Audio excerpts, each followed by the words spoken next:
আমরা স্বয়ংসম্পূর্ণ হওয়ার চেষ্টা করছি। আমরা কোরবানিতে এখন আমাদের কোনো আমদানি করতে হয় না। ডিম আমাদের ক্রমশ বাড়ছে। আমাদের একই সাথে পোলট্রি সেক্টর, ইন্ডাস্ট্রি সেক্টরও কিন্তু ভালোই অগ্রগতি হচ্ছে। প্রাইভেট সেক্টরও যথেষ্ট আগ্রহ নিচ্ছে।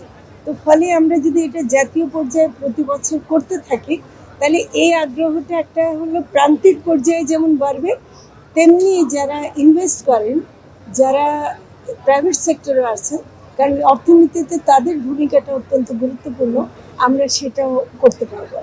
তো সেদিক থেকে আমরা খুব আশাবাদী, কারণ এবার আপনারা খেয়াল করবেন যে এই মেলাতে এবং পুরো অংশগ্রহণে সবার খুবই স্বতঃস্ফূর্ত একটা অংশগ্রহণ আছে।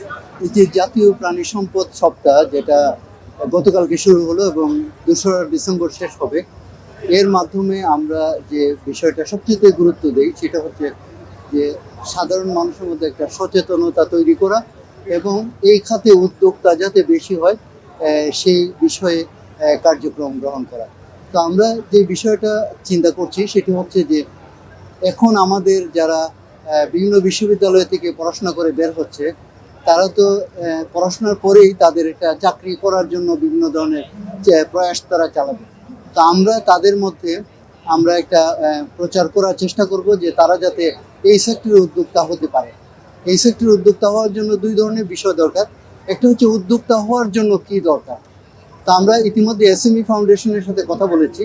এসএমই ফাউন্ডেশন তাদেরকে ট্রেনিং দিবে কিভাবে উদ্যোক্তা হওয়া যাবে, আর আমরা ট্রেনিং দিব যে আমাদের যে প্রাণী সম্পদ খাতে তারা যে কাজ করবে, কিভাবে প্রাণী পালন করবে এবং এটাকে কি এর মাধ্যমে তার অর্থনৈতিক অবস্থাকে কিভাবে সে পুনরুদ্ধার করবে অথবা সমৃদ্ধ করবে।